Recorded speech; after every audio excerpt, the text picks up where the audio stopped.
Members are now making their way inside to get ready for the business that is lined up for consideration this afternoon. And also in a short while, we shall be seeing the procession of the Speaker also making its way into the chambers for the House to commence its business. Talking about the business that they will be transacting this afternoon is that the Division of Revenue Bill, a bill originating from the National Assembly, a bill also that concerns counties, will be coming up for first reading at the Senate this afternoon, a bill that is sponsored by the Senate Majority Leader, Honorable Aaron Cheriot. First reading of the bill before it proceeds to the next stage, that is public participation as well as committee consideration. This is a bill that seeks to provide for the equitable division of revenue nationally among the national and county governments as required by Article 218 of the Constitution in order to facilitate the proper functioning of the governments. That is the Speaker of the Senate, Honorable Amason Jeffa Kingi, making his way into the chambers. He will be presiding over this afternoon sitting. Allow me to hand you over to this live broadcast brought to you by PBU in partnership with KBC. Good afternoon. Na tuombe. Ewe Mwenyezi Mungu, tukusihi ututazame kwa neema nyingi na baraka sisi watumishi wako ambao umeridhika kutuita kwa nyadhifa za uongozi katika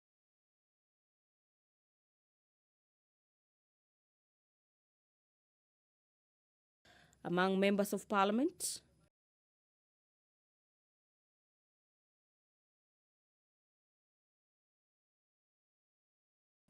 who for the better part of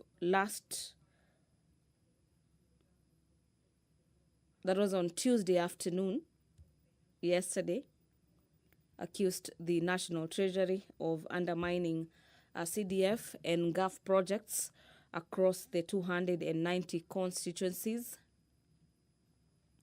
We await to see what he'll be telling honorable members in regards to that disbursement of NGCDF and GAF funds. The Speaker of the National Assembly, Honorable Dr. Moses Wetangula, is already in the chambers this afternoon, signaling that the business of the National Assembly will be commencing in a few seconds. Allow me to hand over for this live broadcast brought to you by KBC in partnership with PBU. Enjoy your viewing. Waheshimiwa, tuombe. Ewe Mwenyezi Mungu ambaye kwa hekima na wema wako umeteua nyadhifa za viongozi na mabunge kwa ustawi wa jamii na utawala wa haki wa wanadamu, tukusihi utazame kwa neema nyingi sisi watumishi wako ambao wameridhika kutuita ili tutekeleze shughuli muhimu za jamhuri yetu. Tukuomba uteremshie baraka zako sisi tuliokutanika hapa na utujalie tuyatende na kufikiria mambo yote yatakayofikishwa mbele yetu kwa njia ya haki na uaminifu, ili utukufu na sifa zako siendelezwe na ili kustawisha amani, ufanisi na heri ya nchi yetu na wale ambao hajasawa misikabidhi mikononi mwetu. Amen.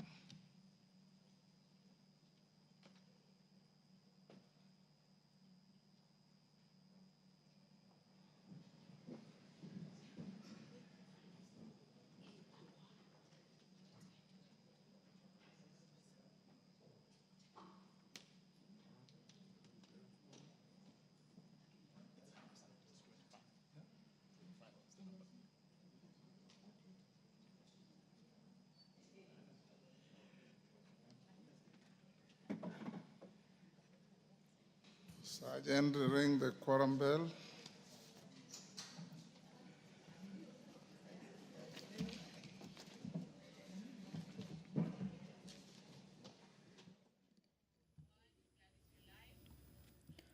About 5 minutes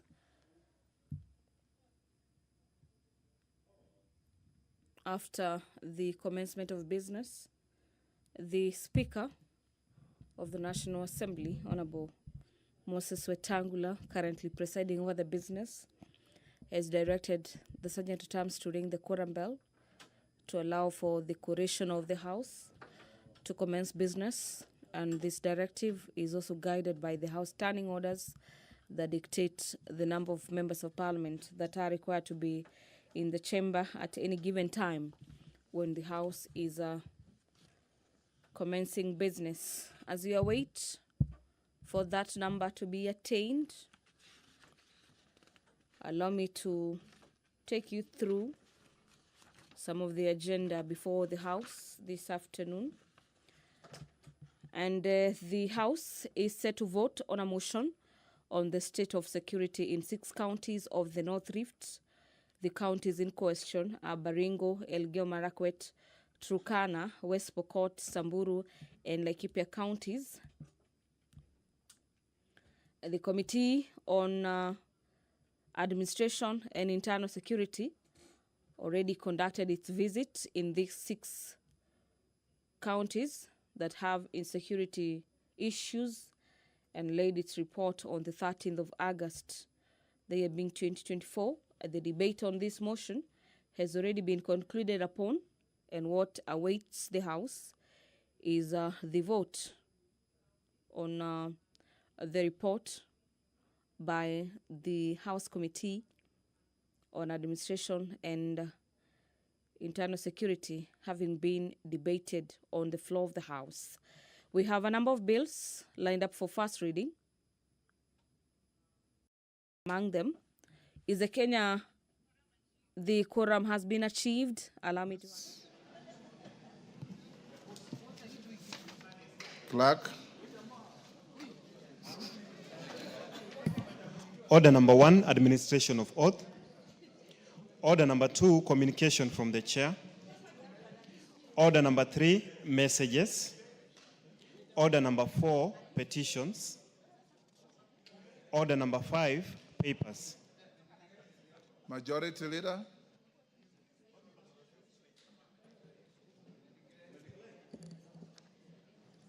Honorable Speaker, I beg to lay the following papers on the table of the House today, Wednesday, April 16, 2025, afternoon sitting. Report of the Auditor General and financial statement of Kapel Technical Training Institute for the year ended 30th June 2022, and the certificates therein in respect of 2. Reports of the Auditor General and financial statement for the years ended 30th June 2023, and the certificates therein in respect of A. Fire Technical and Vocational College, B. Garzen Technical and Vocational Training, C. Godoma Technical Training Institute, D. Kajiado East Technical and Vocational College, E. Kajiado West Technical and Vocational College, F. Kandara Technical and Vocational College, G.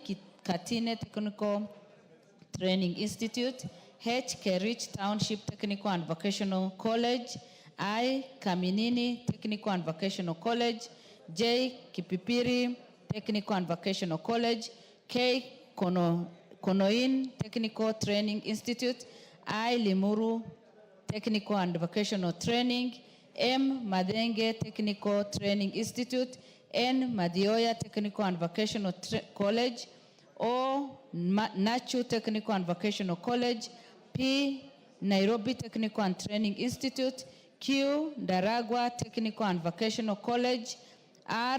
Ndia Technical and Vocational College, S. PC Kinyajui Technical Training Institute, T. Shamberere Technical Training Institute, U.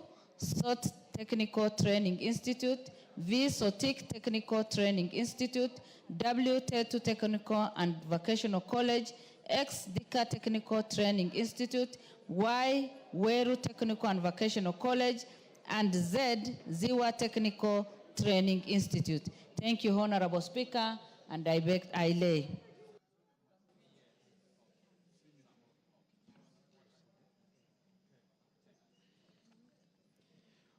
Order number 6, notices of motion. Order number 7, questions and statements. Honorable members, I will give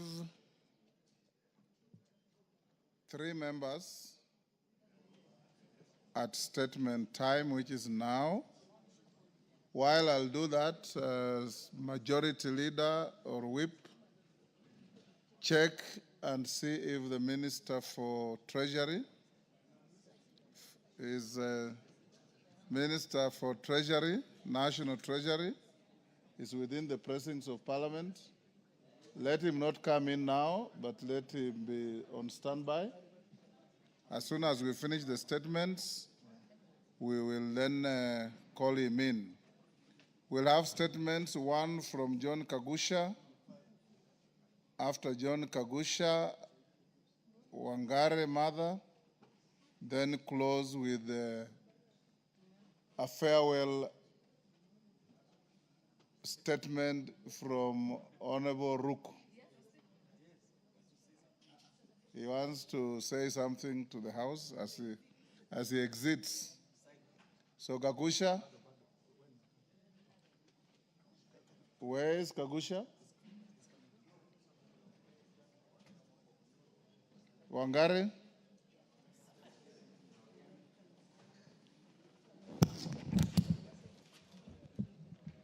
Thank you, Mr. Speaker. Mr. Speaker, I rise pursuant to Standing Order 44-2C. I rise to request a statement from the chairperson of the Committee on Finance regarding the measures being taken by the government in respect to its mandate of regulating and controlling gaming activities in Kenya, specifically the so-called Aviator game of chance. Mr. Speaker, gaming has stifled livelihoods across the country in both rural and urban setups. The craze has terrorized both women and men and the youth in equal measure by gobbling up livelihoods. There are numerous cases, Mr. Speaker, of students gambling on their school fees, parents gambling on their savings. Mr. Speaker, there has been an unabated drive by registering gaming firms to place advertisements on leading TV and radio stations during prime time using their abnormal profits financial muscle.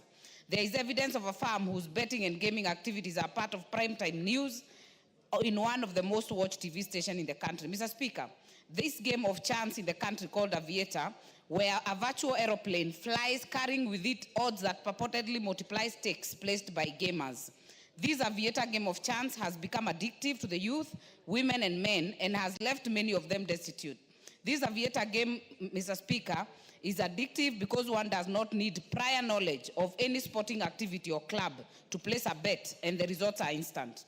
It is against this background, Mr. Speaker, that I request for a statement from the chairperson of the Finance Committee on the following. Number one, what is the legal status of the registration of Aviator game of chance in Kenya?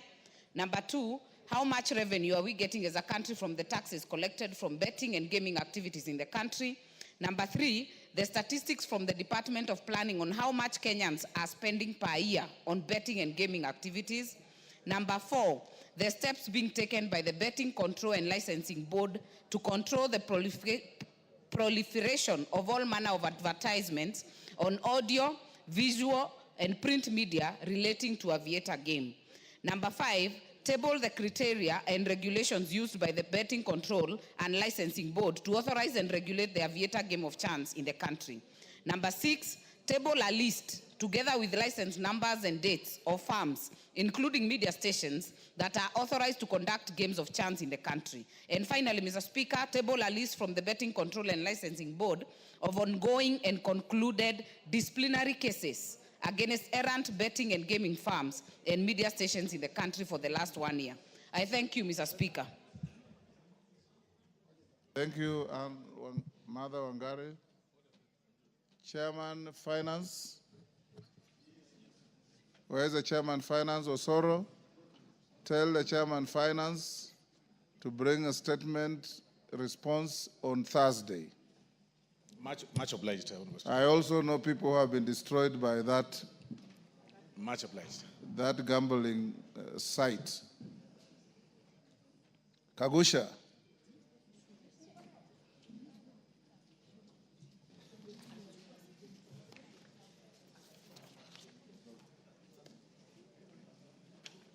Thank you, Mr. Speaker. Mr. Speaker. I call you twice. You are not here. So the most decent thing to do is to apologize to the House for not being here when we needed you. Honorable Speaker, I profusely apologize for not being here.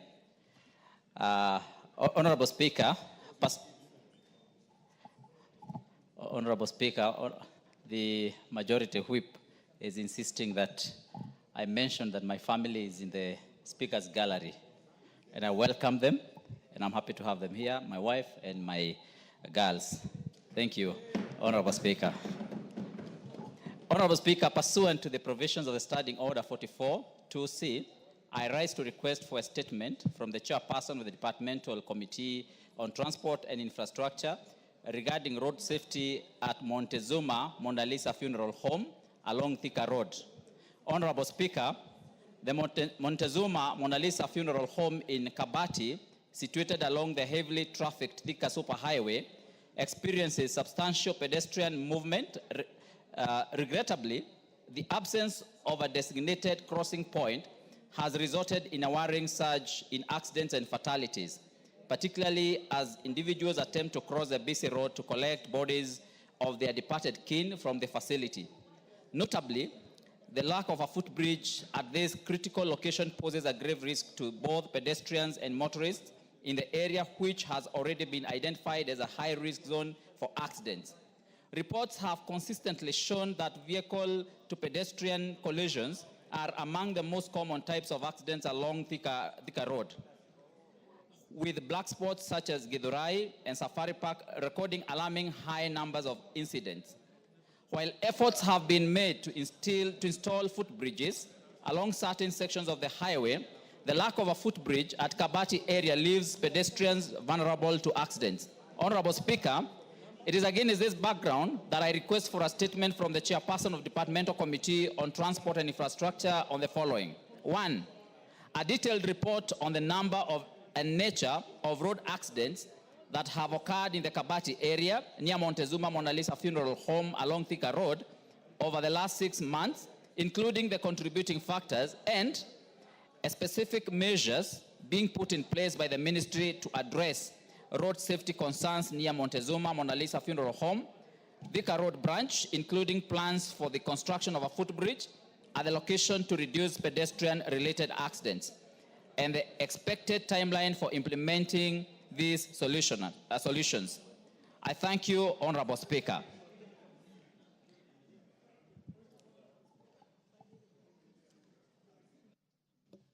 Yes, Mwenje, why are you raising your hand?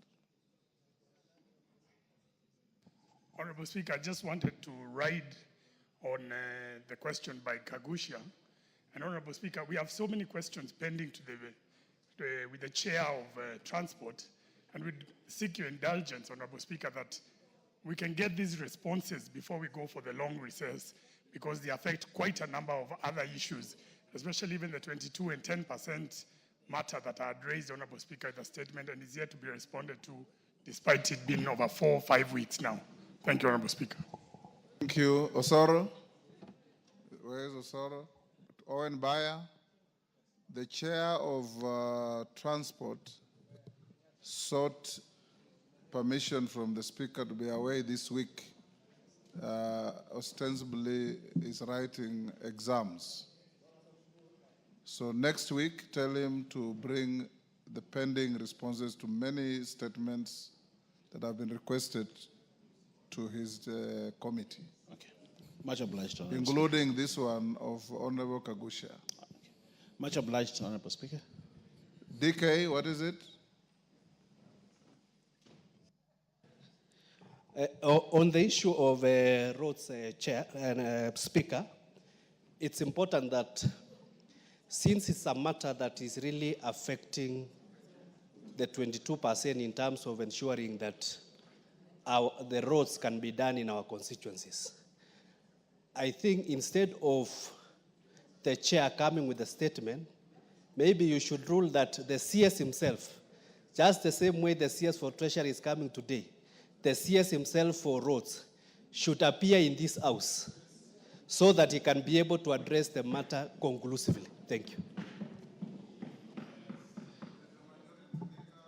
I says which CS comes. So Owen Bayer and Osoro, it is yourselves. We have 1 Wednesday before recess. 2. Yes, if you feel you should bring the The CS Roads is up to you.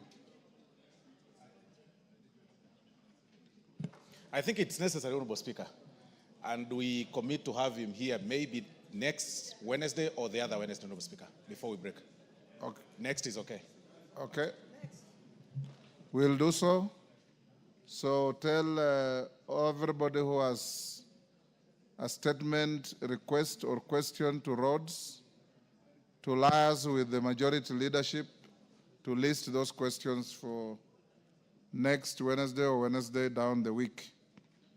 Before I call on Ruku, allow me to acknowledge AIC Lundi Child Development Center from Mwingi Central, Kitui, EAPC Masabit CDC from Saku Masabit, and also to join the Honorable Kagusha in welcoming his family to the Speaker's Gallery to come and see his performance. On my behalf and on behalf of the House, we welcome all of you to the House of Parliament.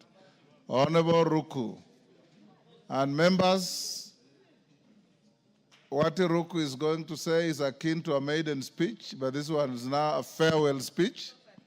We shall hear him in total silence. I've given him 5 minutes to say what he wants to say, and then take his leave if he wishes. Thank you, Honorable Speaker.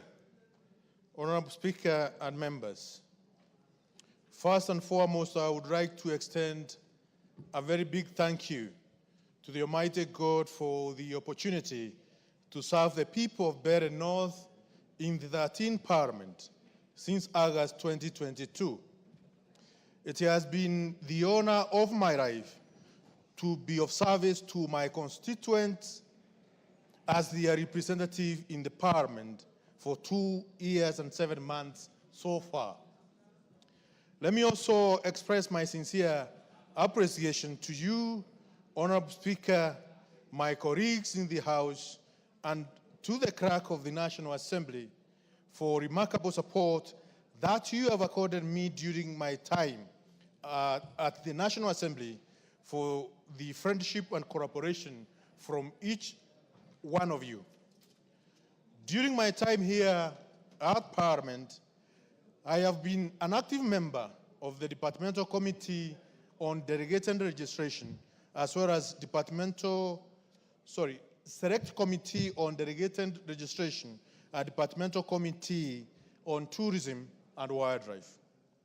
I have taken time to reflect immensely on the 2.5 years that I had the privilege of serving in the National Assembly, and underline the strides I have made through the various legislative tools I initiated as an undertaking of my constitutional mandate. In the regard to bills, as a first-time member of the National Assembly, I have been able to propose several bills that are in various stages of the legislative process, including the Anti-Corruption and Economic Crimes Amendment number 2 Bill of the National Assembly, number 40 of 2023, which sought to amend the Anti-Corruption Economic Crimes Act number 3 of 2003 to remove the delays and undue criminalization of administrative action undertaken in the course of public procurement, which are as a result of frauds in the procurement laws. The bill sought to remove culpability, prescribes on persons in charge of administration, custody, management, receipt or use of any part of public revenue or property as administrative frauds, as this can be adequately addressed through other numerous existing provisions, including the express provision in Article 2265 of the Constitution. Number 2, the Assembly and Demonstration Bill, National Assembly Bill number 28 of 2024, which sought to give effect to the provision of Article 37 of the Constitution, which provide for the right person to assemble, demonstrate, and present petition to the public authorities. Number 3, the Election Amendment Bill 2024, the Virtue Asset Bill 2024, the Data Protection Amendment Bill 2023, and Public Procurement and Asset Disposal Amendment Bill 2023, as well as Sustainable Development Bill 2024. I also tabled multiple motions in the period of my service. I proposed various motions seeking the resolution of the House on different critical national and regional matters, particularly motion on developmental policy and funding for junior secondary schools. This was aimed at addressing funding and policy gaps in junior secondary schools, inadequate infrastructure, shortfalls of technology in JSS, and which was adopted on 26 July 2023. The resolutions made by the House was to develop a comprehensive junior secondary school, to ensure proper junior secondary school policy, to ensure proper establishment of the schools and also a clear implementation framework for the competency-based curriculum, and provide a funding plan for successful implementation of the curriculum.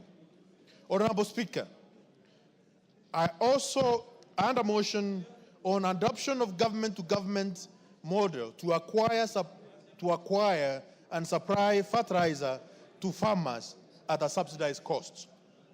Also, the motion on adoption of government-to-government agreement to facilitate local assembly of essential equipment for electricity connection. Motion number 4 on framework of government-to-government on importation and distribution of essential foodstuffs and goods, as well as adjournment motion on the new financing model for the universities, colleges, and technical institution students. Honorable Speaker, beyond registration and policy making, I sought accountability from an executive through 6 statements from chairpersons of various committees, namely 1, statement on payment of the last expense and death gratuity under the NHIF and Public Service Superannuation Scheme. This was in response to the plight faced by bereaved families, particularly the over 800 dependents of persons who died during the COVID-19 period, whom remain uncompensated despite being covered by these schemes. Number 2, statement on sale of Roundup in the country by Bayer East Africa Limited. Minister nominee, you have 2 minutes to finish. I expressed my concern over the continued sale of Roundup, toxic herbicide, in Kenya market, despite legal action and compensation in other jurisdictions. It still remains in Kenyan market. I question why the manufacturer was still permitted to sell the dangerous pesticide in the country. Number 3, statement on measures being taken to boost the manufacturing sector in the country. Number 4, statement on settlement of Gire market squatters in Mbadi North constituency. Number 5, statement on tax incentives claimed by developers operating enterprise within the special economic zones. And number 6, statement on development of mass rapid transit corridors in Nairobi metropolitan area and the role of Nairobi Metropolitan Area Transport Authority. Honorable Speaker, as I continue to reflect on the role I have played in the House, I also wish to highlight the policy questions I asked to the Cabinet Secretaries, Constitutional Commissions, and independent offices. public service in the area is an area that covers many facets, and being a representative of the people, I oversighted the area of agriculture, anti-corruption, and education, among others, as follows. 1, question to the Minister of Agriculture and Livestock Development regarding the supply and distribution of subsidized fertilizer across the country in preparation of the planting season. Question 2, Ethics and Anti-Corruption Commission on the status of monies and properties recovered by Ethics and Anti-Corruption Commission under the Proceeds of Crime and Anti-Money Laundering Act. Number 3, question on the Ministry of Agriculture, Livestock and Development on the adverse effect of Roundup and upside on the ecosystem on humans. How much of that statement is left? 2 minutes, Honorable Speaker. 2 minutes. 1 page remaining. You better finish, okay. Number 4. Give him the mic. Number 4, Honorable Speaker, question on Teacher Service Commission on the inclusivity and recruitment procedures and affirmative action, safeguards to teachers from marginalized groups. Number 5, question to the Public Service Commission on action taken to mainstream marginalized groups and communities in the public service in line with Article 232 of the Constitution and the public service values and principles. Honorable Speaker, I'm fully convinced and confident that the role I have been nominated to in the executive to be an extension of the work I have begun here in Parliament. As a registrar, I was guided by the call to be faithful and diligent in the service to the people. As a Cabinet Secretary for Public Service, Human Capital Development, and Special Programs, the same oath will continue, only on the broader scale and with even more greater responsibility. I am reminded of the ones in the Gospel of St. Luke, chapter 12, verses 48. To whom much is given, from him much will be required, and to whom much has been committed, of him they will ask much more. Honorable Speaker, I am proud to have faithfully represented the people of Mbadi North and have contributed to legislative agenda and the reparations whose impact will endure beyond my time here. Indeed, should my nomination be approved, which has been approved. Yes, your nomination has been approved. Indeed, with my approval, which was done this morning, I will continue to engage with the House though from the other side, particularly during question time and other matters of oversight. Even then, the commitment remains the same: public service to the people of Kenya. I thank you, Honorable Speaker. I thank each one of you, honorable members of this great House. And I thank the people of Mbadi North for giving me an opportunity to serve in this House and also to serve them as well as the people of Kenya. I thank you, Honorable Speaker. Thank you, Honorable Ruku. Honorable members, let's put questions at orders number 8, 9, 10, 11, and 12. Then we call in the CS Treasury. Order number 8, special motion. Consideration of a nominee for appointment as Principal Secretary, State Department for East African Community Affairs. Question to be put. Members on their feet, take your seats. Honorable Ruku, you may now exit.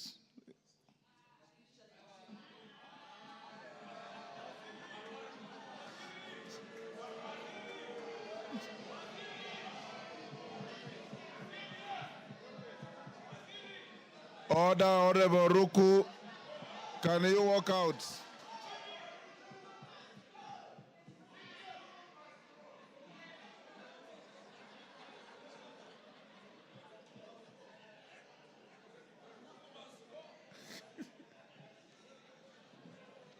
Order. Honorable members, I now put the question at order number 8, which is that taking into consideration the findings of the Departmental Committee on Defense, Intelligence and Foreign Relations in its report on the approval hearing of a nominee for appointment as Principal Secretary laid on the table of the House on Tuesday, 15th April 2025, and pursuant to the provisions of Article 155, 3B of the Constitution, and Sections 3 and 8 of the Public Appointments Parliamentary Approval Act, Cap 7F, this House approves the appointment of Dr. Caroline Wanjiru Karugu as Principal Secretary, State Department for East African Community Affairs. As members of that opinion say aye. Will those of the contrary opinion say nay? The ayes have it. Order number 9, special motion. Consideration of a nominee for appointment as Principal Secretary, State Department for Science, Research and Innovation. Question to be put.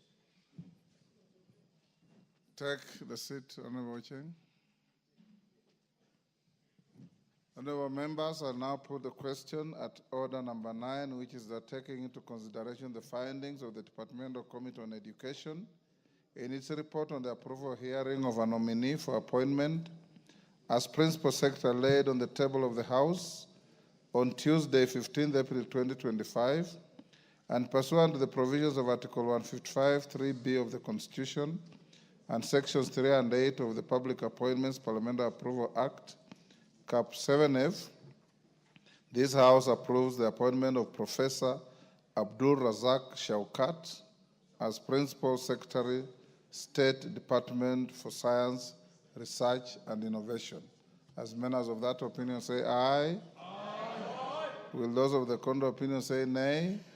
The ayes have it. Order number 10, special motion. Consideration of a nominee for appointment as Principal Secretary, State Department for Devolution. Question to be put. Honorable members, I now put the question at order number 10, which is that taking into consideration the findings of the Departmental Committee on Regional Development in its report on the approval hearing of a nominee for appointment as Principal Secretary laid on the table of the House on Tuesday, 15th April 2025, and pursuant to the provisions of Article 155, 3B of the Constitution, and Section 3 and 8 of the Public Appointments Parliamentary Approval Act, Cap 7F, this House approves the appointment of Mr. Michael Loakiamnu Lenasalon as Principal Secretary, State Department for Devolution. As members of that opinion say aye. Aye. Will those of the contrary opinion say nay? The ayes have it. Order number 11, special motion. Consideration of a nominee for appointment as Principal Secretary, State Department for Shipping and Maritime Affairs. Question to be put. Order, honorable members on their feet, take your seats.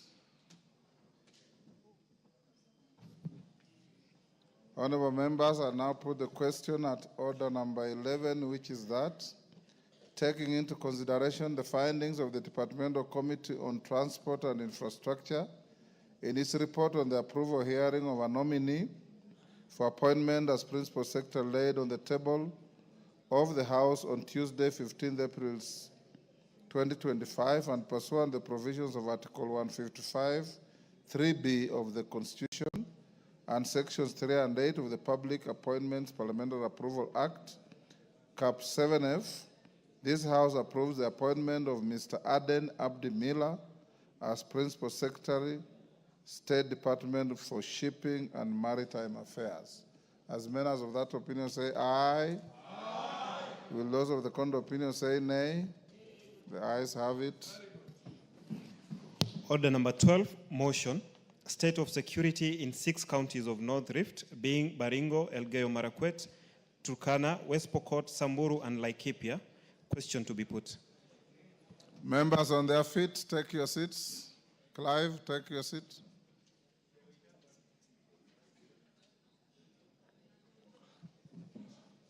Honorable members, I'll now put the question at order number 12, which is that this House adopts the report of the Departmental Committee on Administration and Internal Security on the inquiry into the state of security in 6 counties of North Rift of Baringo, Elgeyo Marakwet, Turkana, West Pokot, Samburu, and Laikipia, declared as disturbed, laid on the table of the House on Tuesday, 13th August 2024. As members of that opinion say aye. Will those of the contrary opinion say nay? No. The ayes have it. Honorable members, we go back to order number 7. Majority Whip, will you search, and if you find the Cabinet Secretary for National Treasury, bring him to the chamber and produce him before the Speaker.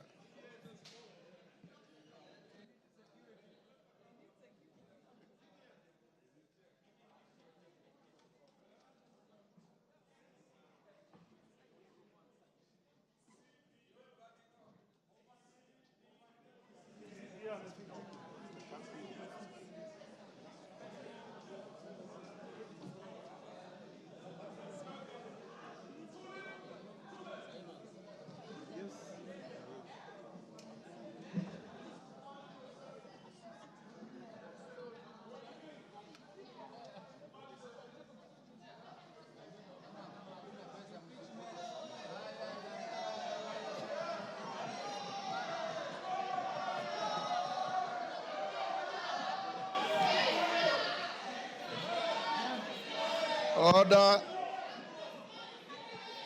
Order. Order. Honorable member for Malindi, where I come from, I'm an African man. Women don't shout at men.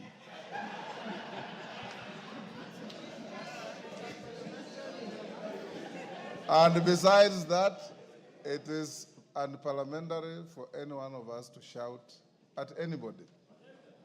Honorable members, before I usher the minister to the floor, let's do first reading at order 14 and 15. Order number 14, the Kenya Roads Amendment number 2 Bill, National Assembly Bill number 16 of 2025, first reading. A bill for an act of parliament to amend the Kenya Roads Act. Order number 15, the Public Service Human Resource Management Bill, National Assembly Bill number 51 of 2024, first reading. A bill for an act of parliament to make provisions for uniform norms and standards of human resource management in the public service and for connected purposes. Thank you, honorable members.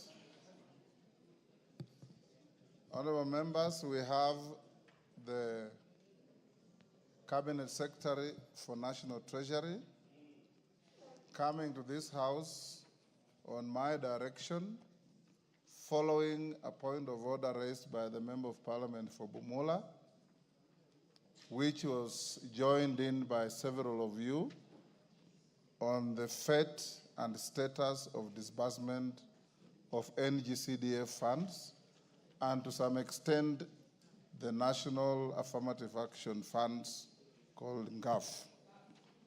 But the front banner is CDF.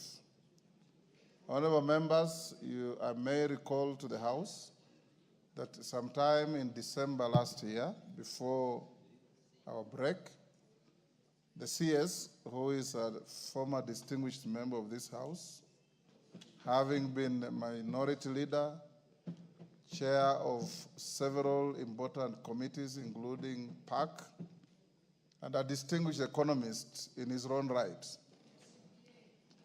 came to the Speaker's office and gave me a breakdown on how he's going to disburse CDF, and I allowed him for that.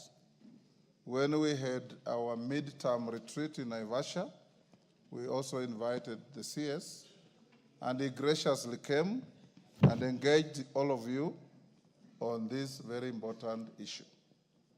Today, Honorable Minister, you are here, and I'll give the House 30 minutes to deal with this issue, to give a full, candid statement on the status of disbursement of these funds and the future conduct on how these funds will be disbursed to constituencies. These funds, members, are not your funds. They are funds of the people of Kenya. And when they go to the constituencies, they serve the people of Kenya. And this is one of the most revolutionary, devolved function that we have ever had in this country. We will therefore, and I want to encourage you members, hear the minister's statement in absolute silence. Once he finishes, I will allow the member who raised the point of order, the first bite, and then allow a few members to ask clarifications or questions. And once we finish and we are satisfied, we'll let the minister go back to his office. Minister, welcome, and you can now take the podium. Thank you very much, Mr. Speaker. Mr. Speaker, together with the members of the National Assembly of the Republic of Kenya, my former colleagues, let me first take this opportunity, Mr. Speaker, to thank you for indulging me and inviting me to come here and talk to a matter of national importance. And I want to agree with you, Mr. Speaker, that National Government Constituency Development Fund has been a revolutionary fund in this country. And I want to also associate myself that this government supports devolution and devolution of resources. Devolution not in the sense of just county governments, but devolution of resources. And CDF, there cannot be any other better fund that is well devolved than, yes, you can use different terminology, decentralized, devolved, but the fact is that money goes to the grassroots. And so I still remain committed to devolution of resources and support to the National Government Constituency Development Fund and the National Government Affirmative Action Fund. Having said that, Mr. Speaker, at the policy level, I want to reiterate that we have a strategy on how to release exchequer, especially on devolved resources. Mr. Speaker, being a former member of this parliament, and it is not long ago that I was here, and I've been here for 17 years, and appreciating the role that CDF plays in our economic development and a support to various social aspects of the society, including supporting education of our children, I voluntarily came to your office without any invitation on a date I can't remember in December to discuss with you the challenges of the release of funds to the national government. It was on 5th December. It was on 5th December. Thank you, Mr. Speaker. And so when I came, we discussed, and I clearly took notes that we have not been able, or we were not able at that time to release constituency development funds to the constituencies as should be done. So I proposed a schedule on how the funds were going to be released. And so, Mr. Speaker, I just want to discuss with the members what has happened in terms of the release of these funds before I explain the challenges that probably we have encountered. First, Mr. Speaker, when I came, and this House will remember that there was carryover of CDF from the last financial year, money that was not disbursed, money that was appropriated to the National Government Constituency Development Fund, but was not disbursed. So for the 23-24 financial year, out of the total 57,931,500,000, only 44.4 billion was disbursed. That left us with a gap, a carryover of 13.531 billion. That was then added to the appropriation for 2024-2025 to give, which was 54,732,927,680. That gave us a figure of 68.233 billion for now, 24-25, to be paid or disbursed. Mr. Speaker, by the time I came to your office, out of this money, only an amount of 13.5 billion had been disbursed. So in the month of September, on 24th of September, we paid 5.5 billion. The following day, on 26th, 300 million was disbursed. That same September, we disbursed another 2 billion. Then in November, we disbursed 5.73 billion.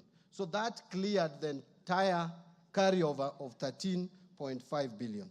Now, we sat down and I told you, Mr. Speaker, that entire 54 billion has not been disbursed, and we are already in December. We had only 7 months. So I committed myself that beginning December, we would be releasing 7 billion per month. Every month, 7 billion. To the National Government Constituency Development Fund Board. So this is what we did. On 13th December, after coming to your office, the National Treasury released 7 billion shillings. On 20th of February, we again released another 7 billion. Now, you will note that we did not release any money in January. And I will come back to the reasons. In the month of March, again, after releasing the money for February of 7 billion, again we defaulted in February. Now, in March, we defaulted in March. So, Mr. Speaker, in the month of April, and that is not long ago, that is actually today,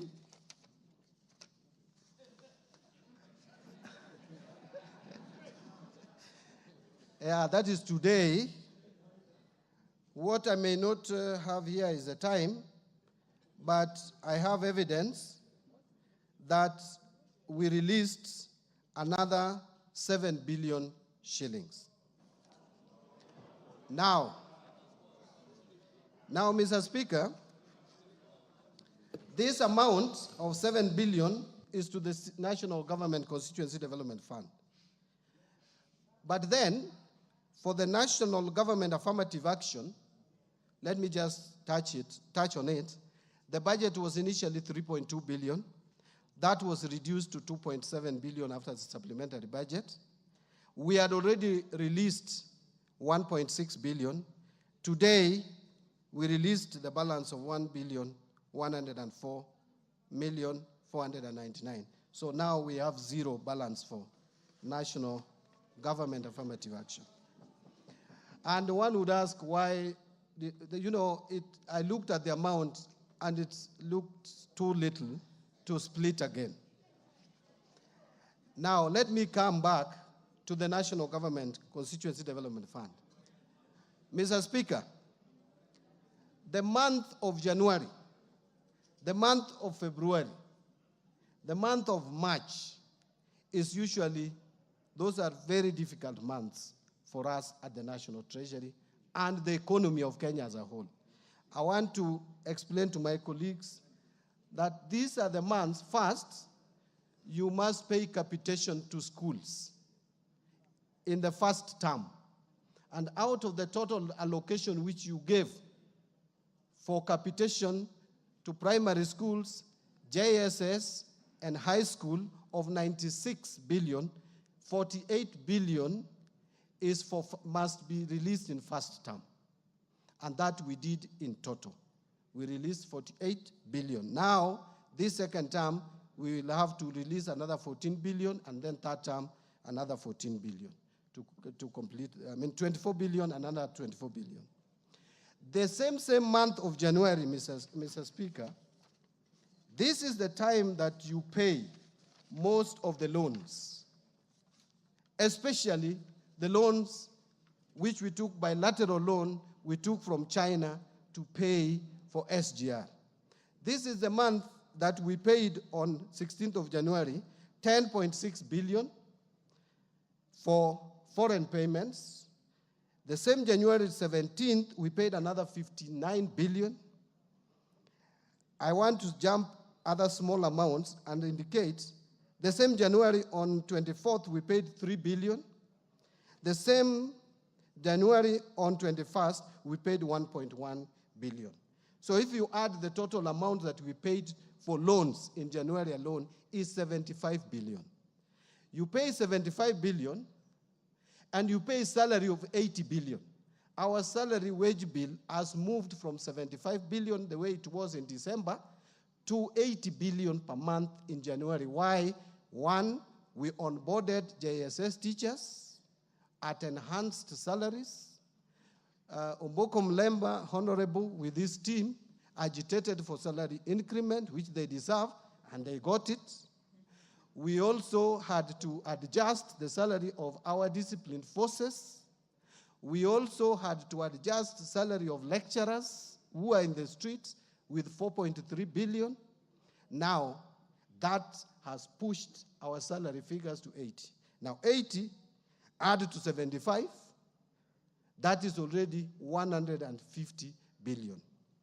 I will tell you, you have not released any money to counties, and you have not released any money to CDF, and you have not released any money for any operations. Now, that tells you that the commitment we have in January is that high. In February, again, the story is the same.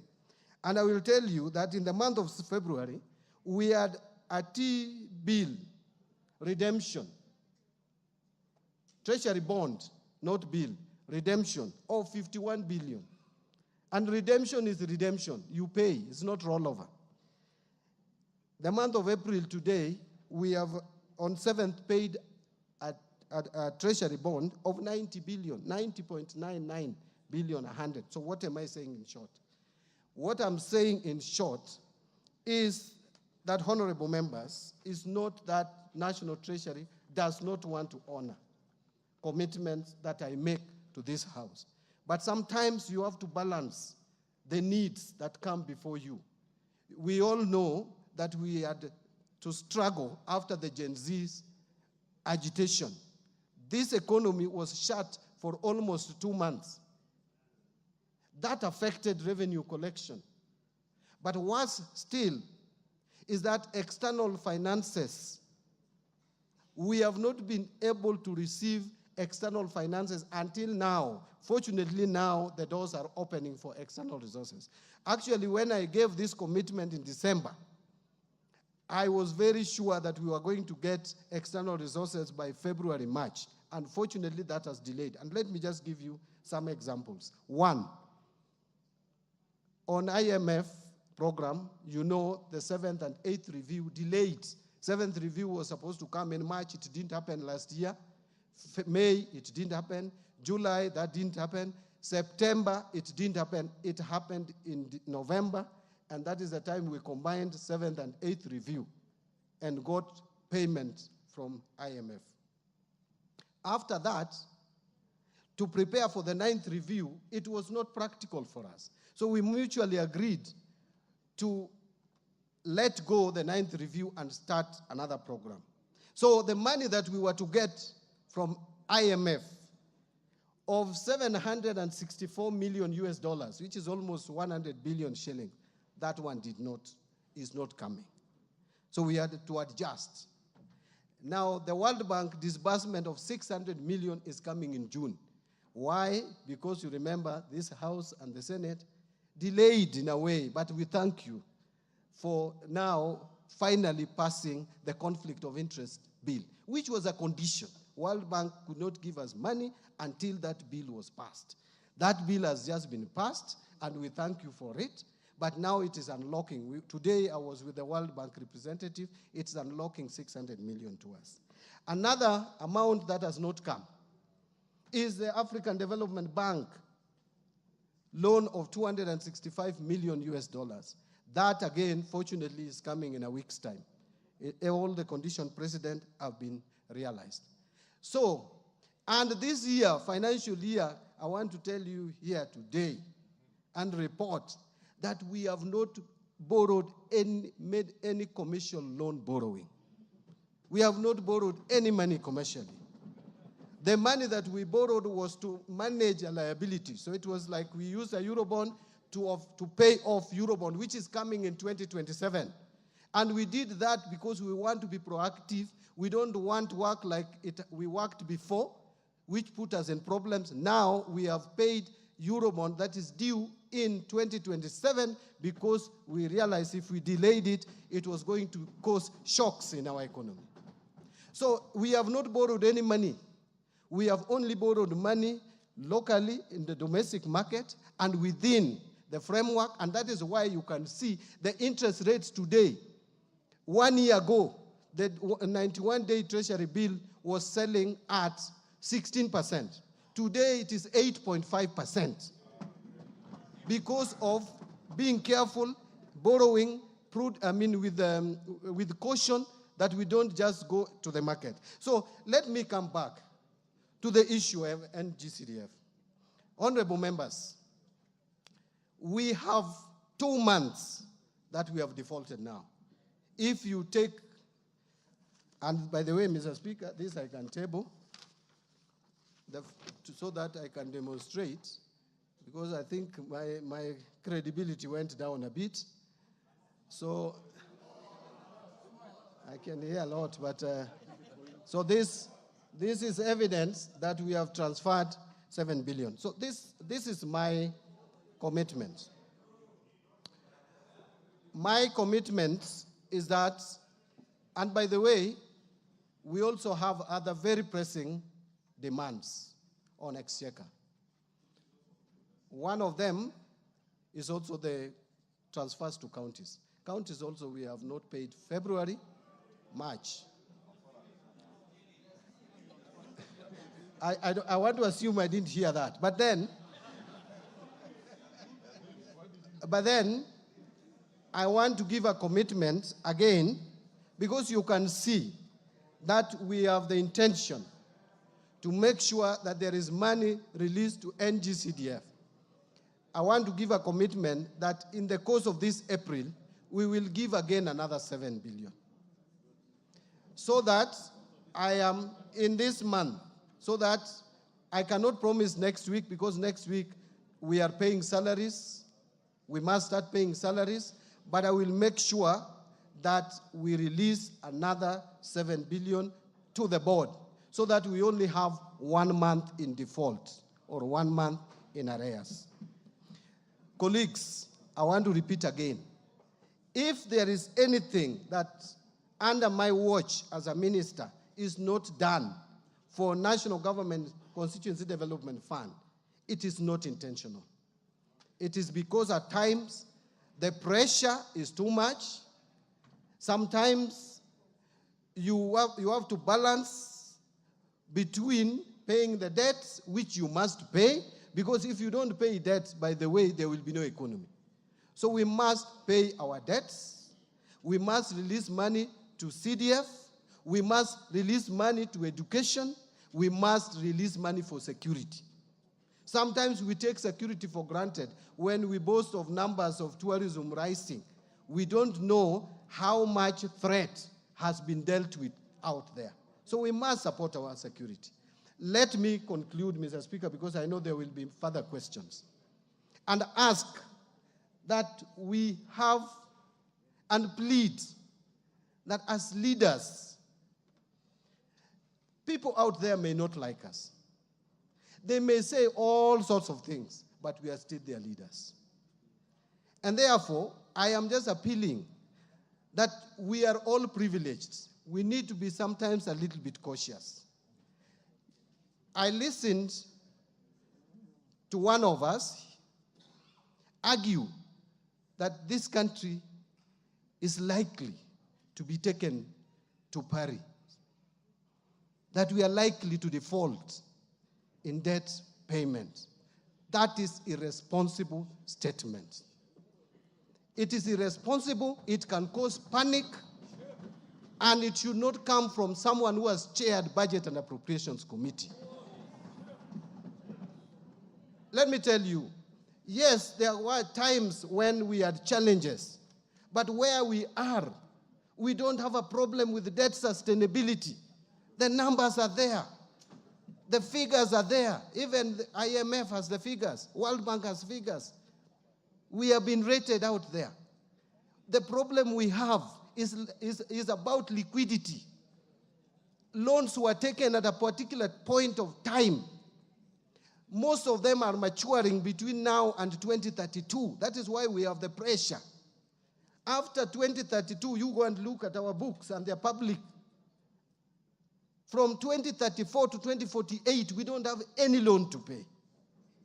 There is no external loan to pay around that time, whether bilateral, whether commercial, multilateral. We don't have much loans. But between now and 2032, we must work together. This House has a responsibility. Treasury has a responsibility. Executive has a responsibility. We must work together to steady our economy. And that is why some of us were taken to the executive as experts to make sure that we steer the ship. So don't discourage. This process will continue. I am committed to it. There is no time we will default in our loan repayment. This country is strong economically. It is the strongest economy in the region. So let nobody scare people that Kenya is going to default. We may be struggling. But let me ask you, have we failed to pay salaries? No. Have we failed to pay capitation to schools? We paid in full. Are we not meeting our expenditures for security and other matters? Yes. Are we going to release the entire CDF for development of our infrastructure in schools and security and pay bursary? Yes. Are we going to pay money to our counties? Yes. And by the way, let me ask. I have been in this house with you, and I used to sit there. That is my corner. I hope you reserve it for me. I will come back there maybe one time. This is not the first time we have had a delay. In fact, if you look at last financial year, it was worse. The last financial year was worse. And I'm committing to you, you will not have problems. I know there is bursary issues. We have released the 7 billion. I want to try release another 7 billion before schools open end of this month, so that you sort out the bursary and make sure that the balance we don't carry over to 2025, 2026. That is what I'm working on. Thank you very much, Mr. Speaker. I know I took longer than I should have taken, but now I can allow my colleagues, and I can take my water if you give me a bottle of water. Thank you very much. Order, honorable members. Order. Order, honorable members. Honorable members. The document provided by the minister, which I find authentic, indicates that today, for NGAF, an amount of 1,104,499,800 was released to the State Department for Gender. That is the route through which that money is ordinarily paid.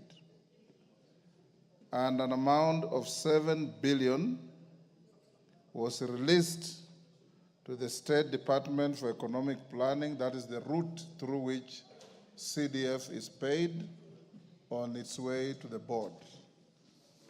The minister has also told you, and we will hold him to it, that before the close of the month, we have only 12 days to go, or thereabouts. He will pay another 7 billion.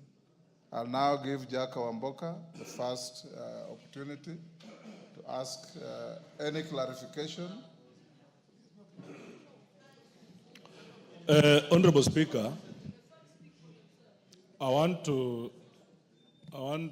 to protect me from the Deputy Speaker. Honorable Speaker, I appreciate the Minister, one, for coming, and someone is distracting the Minister because the Minister should be listening to this. And first, two things. That we've been patient with the Minister with the things he has been saying. One, because he's a ranking member, former ranking member of this House. We would not have been tolerant, perhaps, if you didn't have those decorations with you. Two, I also must declare that the Minister is my very good personal friend, and we have many things we dream about together for future. Mr. Speaker, a lot of the things the Minister has said is what the Minister said in Naivasha. A lot of them. And Honorable Mbadi, we respect you. When you went to the Treasury as an expert, with Mbadinomics, we expected you, by the time you are giving commitment to this House, you are sure about the things you are saying. You have put our Speaker not in very good light. You are lucky that we also trust our Speaker and we love him so much because you have been using him as a shield. It does not make sense, Honorable Mbadi, my good friend, to say you gave the Speaker a plan on how you are going to disburse these monies. Then later on, you are bringing in the issues of disbursements of capitation. The Mbadi, I know, you should have foreseen that. You are an expert. By the time you are giving that commitment, Honorable Mbadi, those are things that would have been on your fingertips, Mheshimiwa Mbadi, with due respect. And before even I continue, what we are expecting from you today is 21 billion. The bare minimum and take home, as we speak, is 21 billion.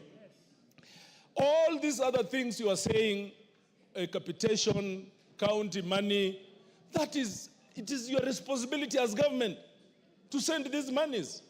The year is coming to an end. Mheshimiwa Mbadi, please do that is needful to our people and don't bring a lot of issues, Honorable Speaker. Lastly, Mheshimiwa Mbadi, a lot of college and university students, most of them missed exams because we did not facilitate their bursaries.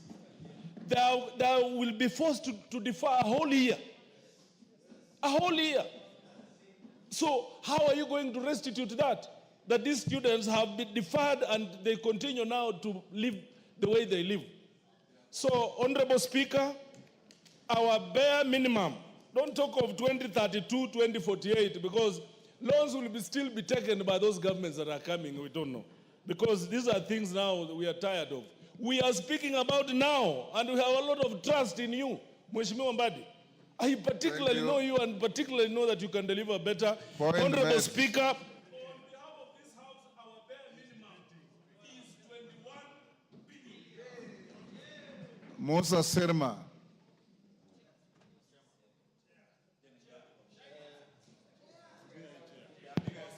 Thank you, Chair. Thank you, Mr. Speaker, for the opportunity you have given me. First and foremost is to thank you for bringing the CS Treasury here through your initiative and also the demand by members.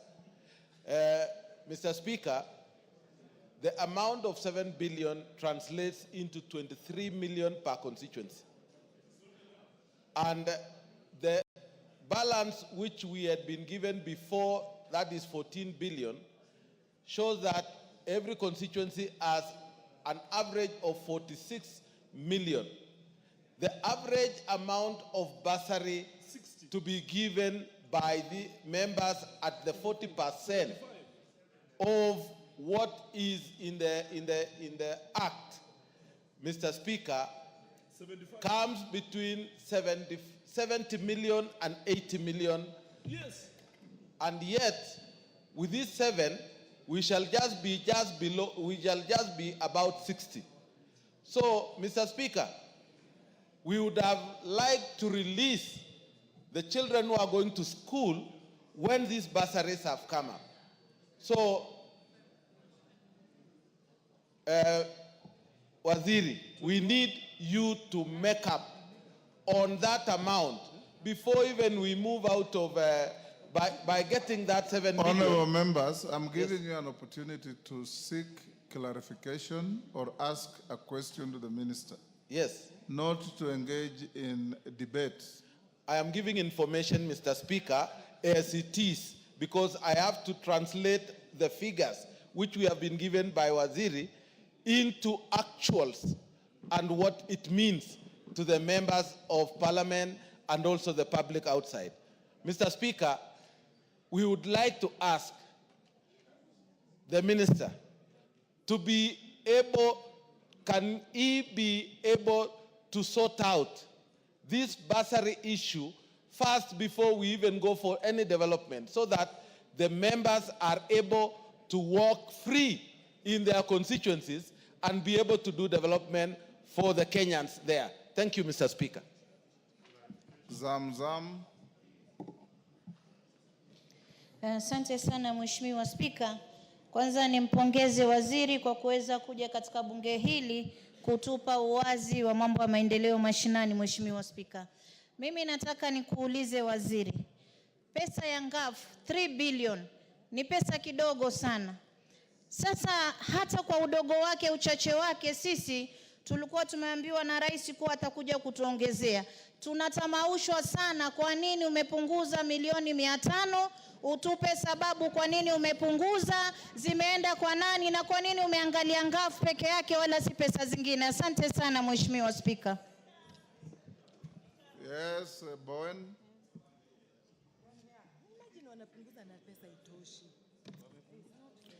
Thank you, Mr. Speaker. Mr. Speaker, I want to appreciate the Honorable Mbadi for the very good and elaborate response. And Mr. Speaker, we know as a country we are going through a serious economic turbulence. And Mr. Speaker, budgets are projections. And sometimes, based on what we collect is what we have as a country to spend. I just want to ask the Minister, the Honorable Mbadi, if you can make it probably tomorrow or early next week, you can release the next 7 billion, because before we go for a recess, so that as we go for a recess, we could disperse out the bursaries and we release the students to go back to school. Thank you, Honorable Speaker. Mwango.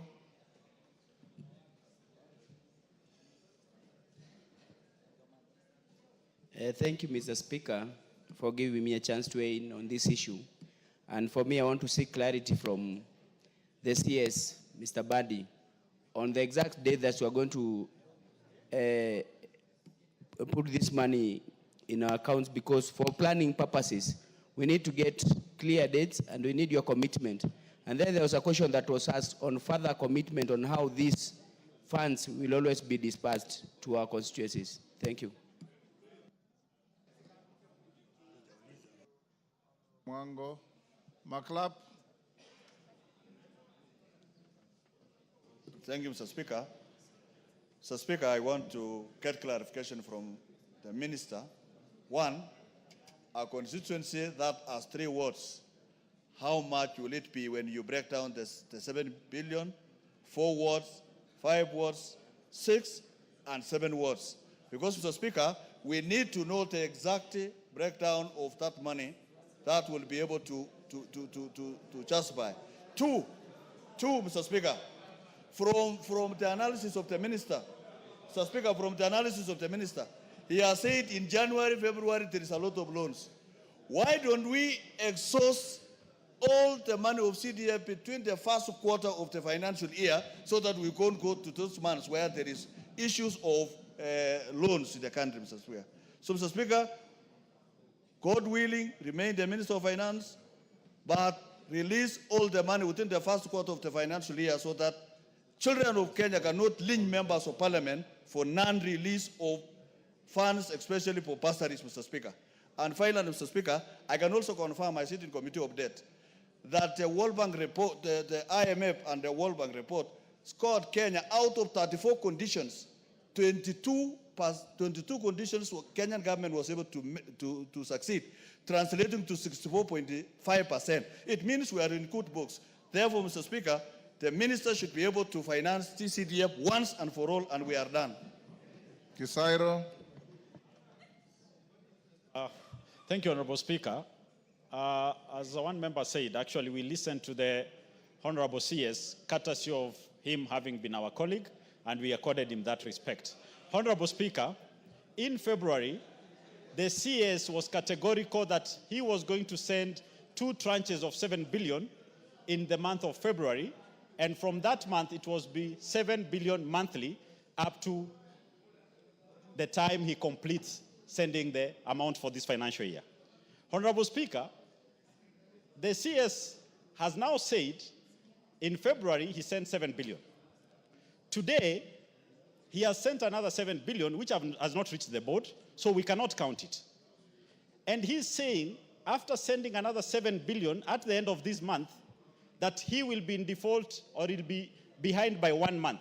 What happened, or which calculation is he using? Because if he could have sent twice in February, once in March, which he only did once, skipped the second one, skipped March, we are in April, how can he be 1 month behind at the end of this month? He will be 3 months behind. CS, what we want is 21 billion before the end of this month, if not today, and the rest to be cleared by the end of next month. Otherwise, this is just going to be in circles. This is another promise, and we are not going to achieve anything. It is the members of parliament who are being hogwashed out there in the constituencies. Honorable Speaker, let the CS give us a clear roadmap. What he has given us is speculation. Thank you. Mary Masse. Thank you, Honorable Speaker. First, I want to appreciate the CS for at least doing something today. But, Honorable CS, you have said that the passing of the bills has unlocked external financing or funding. So in another week or 2, you will have enough resources. I want to propose that you clear with CDF. Honorable Speaker, our problem is not only bursaries. In my constituency and in many of these members' constituencies, we still have our students, the grade 9s, learning under trees. I do not have enough classrooms. So we need the money to be able to construct those classrooms and all the other development projects. Thank you. Let us have the money before the end of this financial year, for this financial year. Thank you, Honorable Speaker. Sarah Mali. Mr. Speaker, I do understand that collections of revenue in the country itself is a very tricky thing. And any Minister for Finance will always be on a serious balancing act. There are so many competing priorities that essentially everybody is asking for something, but the Minister is in a very difficult situation. Mr. Minister, can you give us an undertaking that you will have at least before the end of next week another 7 billion in our account, and progressively see how you can give us an undertaking on the rest also? And when you have a situation when there is no sufficient revenue collection, because this is the revenue collections in the country, We understand that we had a finance bill that was shut down. That was the biggest mistake this country made. And then the revenue generation itself is not an easy thing. So, Mr. Speaker, can you give us some kind of an undertaking that by next week, before the end of next week, we have at least another 7 billion in our accounts, and then how you're going to disburse the rest? The member next to Emase, who is that?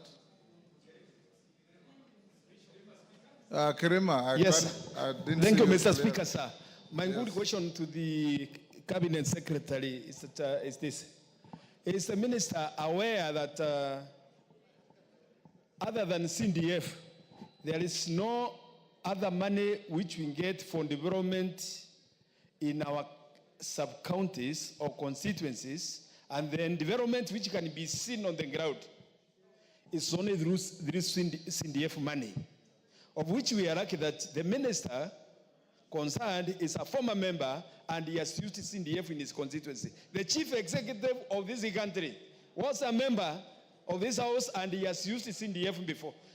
Is the minister keen to release this money before the end of financial year so that we cannot have carried debts beyond this year? Thank you very much, Mr. Speaker.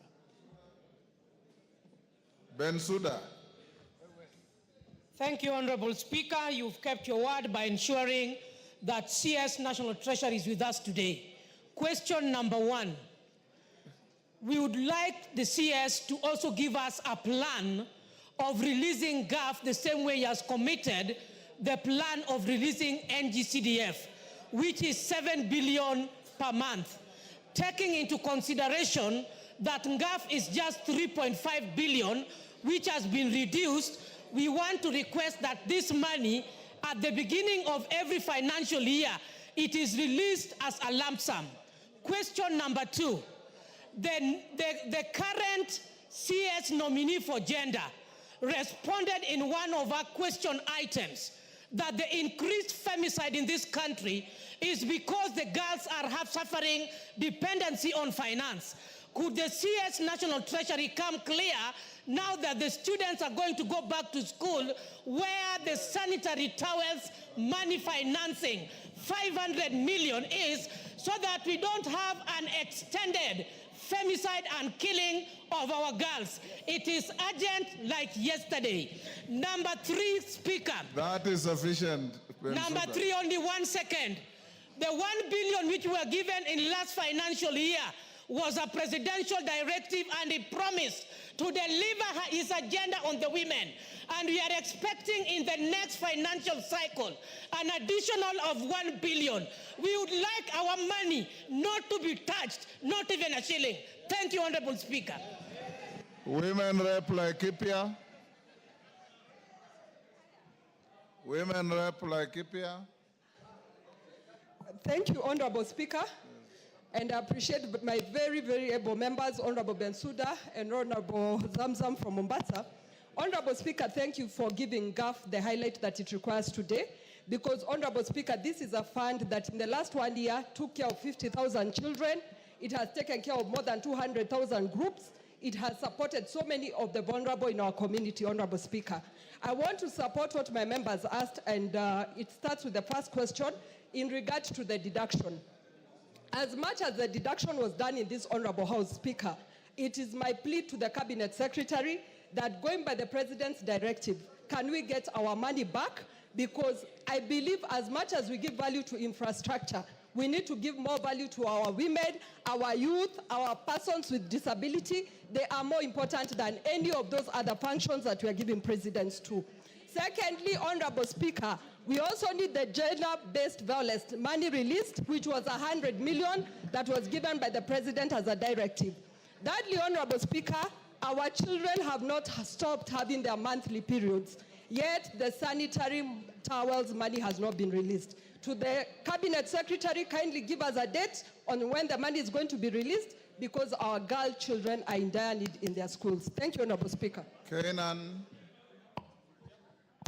Mr. Speaker, today is a great day. The person presiding over this chamber is an astute and an all-round politician. The person in the name of the CS is an astute politician right now wearing another hat as a member of the executive. The audience here are all politicians. But luckily, Mr. Speaker, there must be a time when we own up. First, I must admit, there is nowhere in the world where there is enough money. There is no government that has enough resources. Every government, even the mighty, still struggles with resource mobilization. But what the difference is how they prioritize, how they plan, and how they execute and properly manage the resources that they collect. Mr. Speaker, as among the members of parliament, having been around here, I have been reluctant to participate in the launching of my bursary fund. Simply because we must be practical, we must be truthful, and we must tell our constituents what is there. We appreciate you, Waziri, because the alternative will have been to print fake money. The alternative will have been to mint fake money that the economy cannot accommodate. And therefore, we're in a stage where we must live with what we have. But that being the case, you understand, like regions where we come from, where the level of poverty is so high, where many students who are going to school rely on CDF. We are going now to April, May, yet we are not in a position to clearly say this is the date when we are going to pay bursary. I want to beseech you to revise that program. You have released 7 billion today, and I pray that those mandarins in Treasury and CDF are not misleading you, because at times they mislead their political head. Can you release, because members, you know the timing, we have been around here. Go on. The check, the letter is dated today, and I'm a realist. I hope that letter was not meant just to give you a PR face before you appear here, because the person we are going to hold accountable is none other than the Honorable Mbadi. Meaning, therefore, from tomorrow, we must see this money in the CDF account. Now, my question is this, Honorable Speaker, and now that all of us here are politicians, can the minister revise that program in addition to the 7 billion you have released today, release another 7 billion today, so that at least we can plan for our bursaries as we wait for the other 7 billion before the end of the month? Thank you, Mr. Speaker. Honorable members, let's have the minister respond to those first. Thank you, Mr. Speaker. I want to try as much as possible to run over the questions very fast without losing the impact of it. Now, using the question from Honorable Amboka, thank you, Honorable Amboka. First, I want to confirm that I'm not using Speaker as a shield. I came to the Speaker first as someone I respect, having been in this House as a member of Parliament when he's the Speaker, and we even started our engagement earlier than before he even became a Speaker. He's someone I respect, and I don't want to put him in any bad light at all. I don't want to demean the seat of the Speaker. That is why I made the commitment, and I am confirming here that it is my office that made that commitment. In terms of minimum of 21 billion, I hear you, Honorable Amboka, but again, I want to repeat that there is a lot of pressure on our exchequer. Unless we receive these external finances, and I don't want to commit here with the resources that have not come. Because again, you are the same one who has asked me that why didn't I foresee, why didn't I plan with some of these failures? And therefore now I'm planning by saying that I don't want to commit with money that has not come. The moment I get that money, Honorable Amboka, there is, through the Speaker, there is no reason why I cannot even do much more than you have not asked for.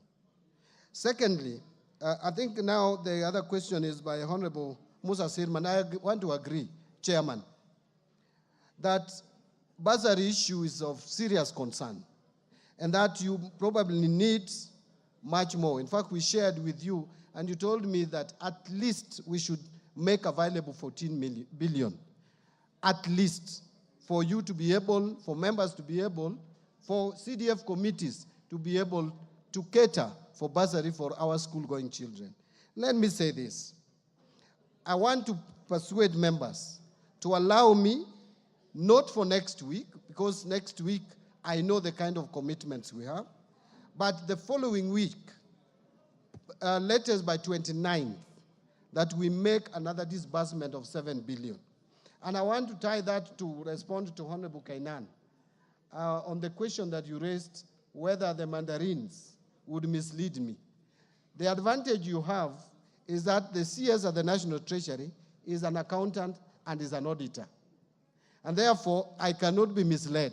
It's not possible. What I have brought to you is not a letter. This is a transfer. This is an IFMIS spreadsheet that has been given to me. I did not want to come and give you a letter. I wanted to table before this House evidence that we have made the transfer. And we will make another transfer. What you can do, honorable members, you can tell your committees to go ahead and vet the students if you have not vetted them, even make provision. You know how 14 billion can be split. There is already 7 billion. The other 7 billion, I will make sure that we try as much as we can to release it by 29. But next week will be too much pressure on our part. We may not be able to manage next week. Now, on the question by Zamzang, reducing the budget of NGAF to 2.7. Honorable Zamzang, you may not be aware of this. This NGAF money is my creation. It's not even a creation of women MPs. It is John Mbadi standing before you here today. Women MPs approached me, and I took them to the minister then, the CS Rotich, who was my friend for many years. And I convinced Rotich, because the budget committee had rejected any creation of money for women representatives. And we persuaded Rotich. We were with Governor Wanga today. We were with Kajuju, the former MP, and Nyokabi. 4 of us. That is how this money came about. So I support it. We allocated 3.2, not 3.5, according to the records I have. But it was reduced. It was not National Treasury, it is this House. The moment this House reduces a budget, there is no power I have under the sun. In fact, the Constitution is very clear. No one, not even the President, has the power to appropriate money. Money is appropriated not even by any other house. It is the National Assembly of the Republic of Kenya. Kindly talk to your friends, beginning with those who sit in the Budget Committee, to protect any money that is allocated to NGAF, so that you don't have this. This money is very little. So if your colleagues here, through Honorable Atandi, who is now the new chair, can protect that money, I will disburse. Mine is to bring proposals, budget estimates, you approve. Once it is approved and appropriated, then the other job I have is to disburse. I think I have already addressed the question that Honorable Kangogo Bowen asked about releasing the money by next week. Honorable members, I want to beseech you not to make me commit to something that, again, I will appear before you here and you hold me to. Kindly hold me to my commitment for the last week of April. Honorable Mwango, when will we put money to the account? I think I've again addressed that. Honorable Makelap, breakdown of the money, how it goes to 3 wards, up to 7 wards. That one, the formula is there. And actually, I think you can walk to the chairman of the CDF committee, Honorable Sirma, would be able to share with you. Why not pay all the NGCDF money by the first quarter? In fact, it is a very thought-provoking idea, which I've already thought about, because we have a very constrained period between January and May. That period is usually very bad in terms of exchequer releases. I am thinking of trying to do as much as we possibly can between July and October. And that we will do in the next financial year. How I wish the pressure that is being applied to me today was applied in the last financial year. Because the pressure was not applied, carryover of 13 billion came to me. Now, if you added that 13 to what I've disbursed, Mr. Speaker, of 21, we would be at 44 billion. We would be almost nearing 70% of the NGCDF. And all that, the money that was supposed to be disbursed in the last financial year, I have disbursed it now. I'm not getting any credit for it. But let's put pressure on me so that the next financial year we don't have the same story. Honorable Osero, 21 billion, I think, is a repetition. Honorable Massey, you have asked about external finances. Yes, it is true that now it is coming out clear that we are unlocking the external finances. There were some conditions precedent which we have met. But again, I want to stop at, I want to hesitate from making a commitment with money that has not come. If that money comes, I will do more than I've promised. Because I want to make sure that by end of this financial year, we clear all the allocation, the 68 billion for the CDF. That we can only be able to do if when we get money, then we make sure that we enhance the allocation. On undertaking of 7 billion by end of next week, again, Honorable Farah Malim, I think I've addressed that. Honorable Kirima, am I aware that there is the only development in the constituencies is through NGCDF? I am a Kenyan. I work in these villages. I know what is happening. But we also hope that counties use their monies prudently. Because actually that was a sense of devolution. And we cannot go back on devolution. It is there in the Constitution. We gave it to ourselves.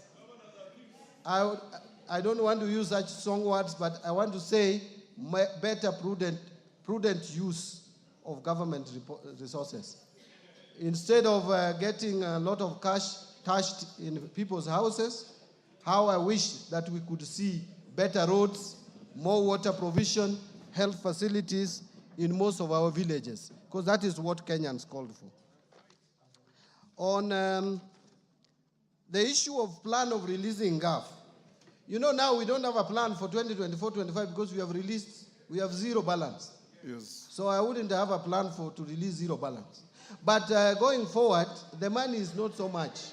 At least you should be guaranteed that if it remains at that level of about 3 billion or so, we will be releasing it in 2 tranches so that we don't again spread it too thin. We can't have monthly disbursement for 3 billion.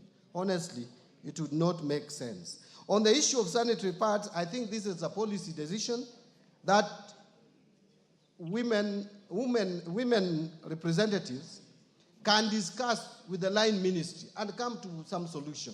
It is not hard. You can just invite the cabinet secretary, the principal secretary, and you agree. I don't even know and understand why there should be issues around this. To me, it is a matter that can be resolved very quickly, and because what those children need are sanitary pads. Quality sanitary pads, both at reasonable prices. Presidential directive of 1 billion, I want to say again, we will try our best, bring the estimates here, Parliament will appropriate, whatever Parliament appropriates or National Assembly appropriates is what we will give. If they appropriate 1 shilling, I will give 1 shilling. I will disburse 1 shilling. If they appropriate 10 billion, that's what we will appropriate. Again, the MP for Laikipia, can women reps get through NGAF, really not women reps? Let me say, NGAF gets its money back. It is this House to decide. I may not decide this. But going forward, I think I want to beseech honorable members, let us try to protect whatever location we have given to this fund because it is too little. On gender-based violence cash, the money is there. We removed it from the gender ministry. Now it is with the parliament, under the parliamentary vote. I think the regulations that should be a way through which that will be disbursed. And I know parliament is very careful in this, but the money is under parliamentary vote. Again, there is a question on sanitary pads. I don't want to repeat that again. Finally, the Honorable Kainan asked about prioritization. Actually, Honorable Kainan, I think my strength is in cash flow management. And I try so hard and so much to balance. That is why even when you hear you will not hear that we cannot pay salaries. You will not hear that we have not released capitation. People will just complain, but before the term ends, we have released every money because there is a program. CDF, I guarantee you, there is a program. We will make sure that the entire amount is disbursed. Challenges notwithstanding. The same with county government funds. Development budgets, the exchequer request for development funds, the only outstanding exchequer request is 57 billion, and 54.3 billion. And we have a plan on how to release that money. So in terms of prioritization, we are up to it, we are working on it, and we'll make sure that we implement the budget as you appropriated it. Thank you very much, Mr. Speaker. Honorable members, I had given 30 minutes to this. We have done 1 hour.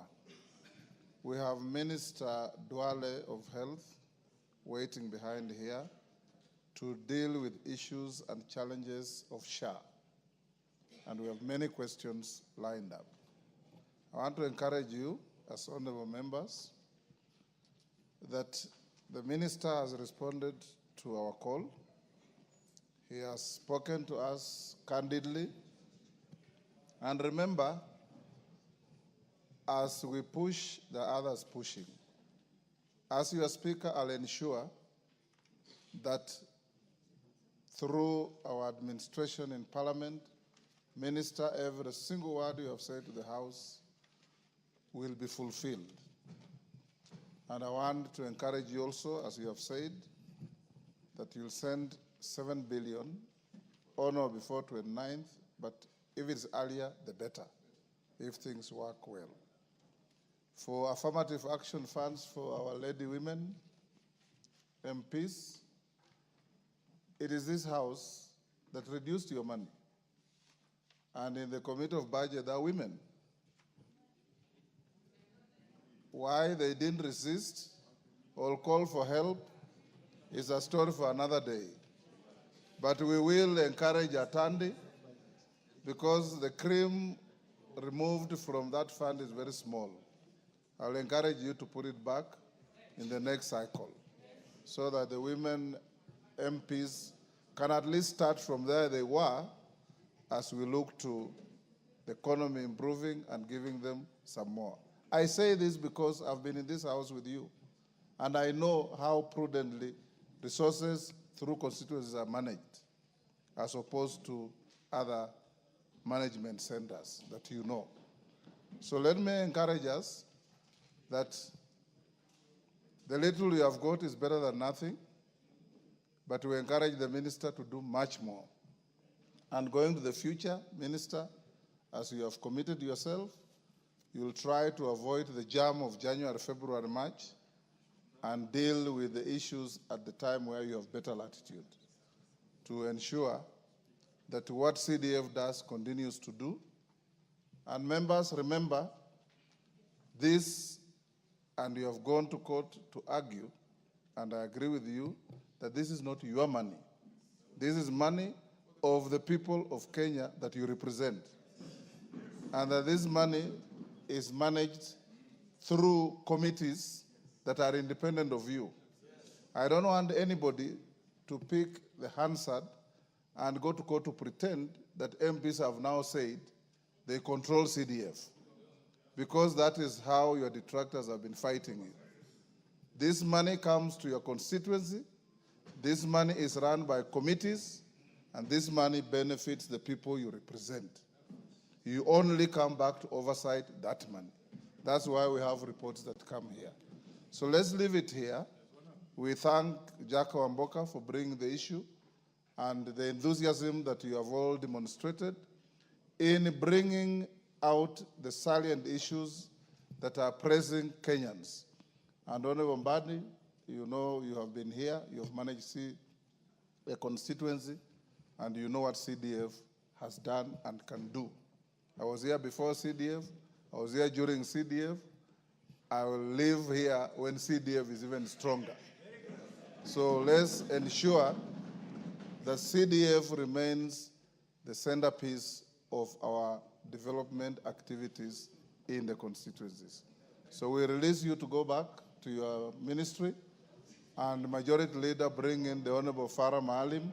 Honorable Carolo Monde, I know you have a question that is unrelated to CDF. And yes, I know you have an issue you wanted to ask the Honorable Mbadi unrelated to CDF. I would rather we don't now, so that we bring in Duale. We will ask the Majority Leader to arrange and have the minister back here to answer other questions other than CDF in the shortest time to come. In the meantime, you can file your question.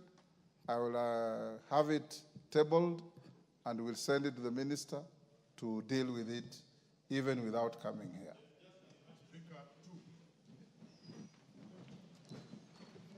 Minister, you can now leave. Can you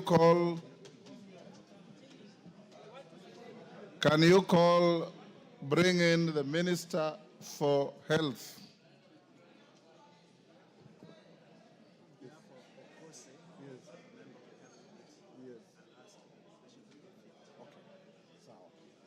Honorable members, take your seats.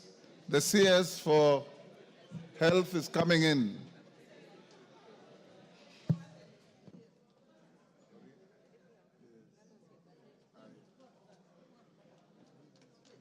Everybody's following the minister. I thought you wanted to roast him.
Honorable members,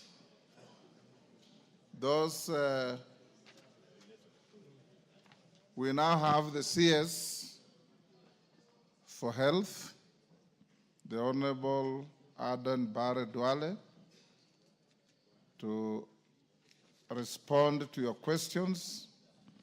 And this afternoon, we are dedicating largely to issues relating to SHA. I know there are other questions. If we reach them, well and good, but I want us to focus on the SHA issue because of the public interest around it. Honorable Duale, you're welcome to the House. And I'll invite the first questioner, question 002 of 2025, Honorable John Kawanjiku. Are you Kawanjiku or Wanjiku? Yes, Kawanjiku is my name. Yes. I've misspelled your name. Thank you, Honorable Speaker.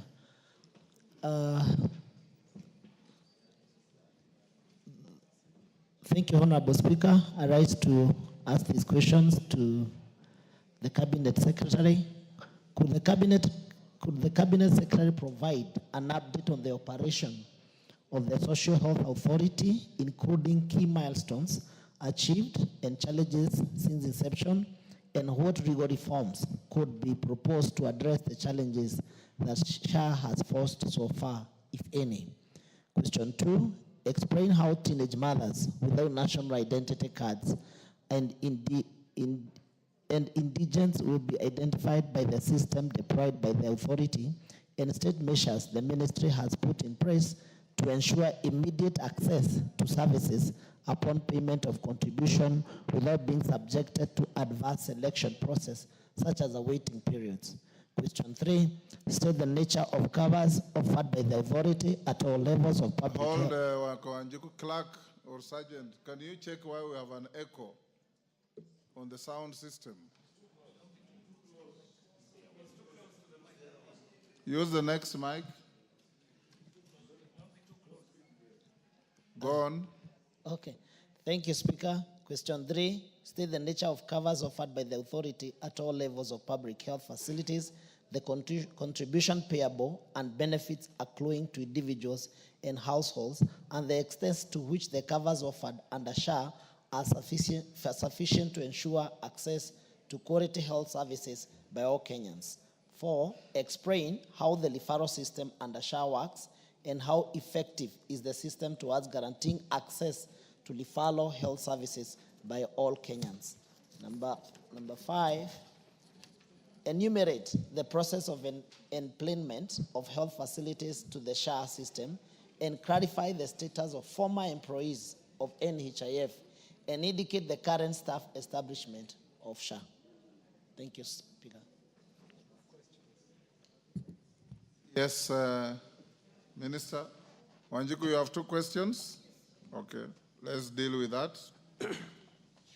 Minister. Thank you, Mr. Speaker, and thank you for giving me an opportunity to come and address the August House. Speaker, question 1, what are the key milestones achieved?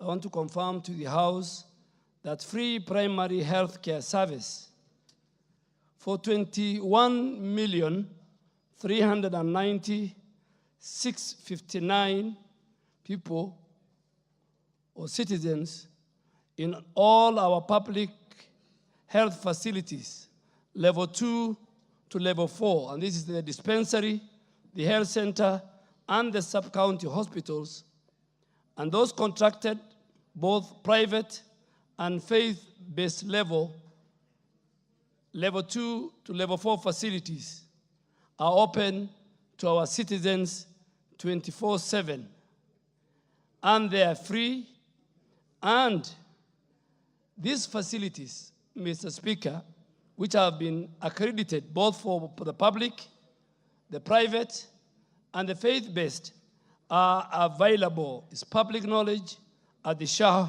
website, www.sha.go.ke.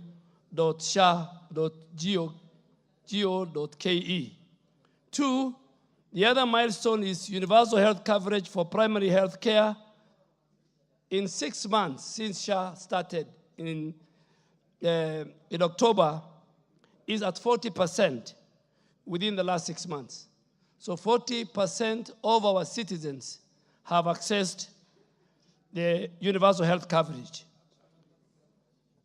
The actual numbers I have said is this 21,390,659, they're part of it.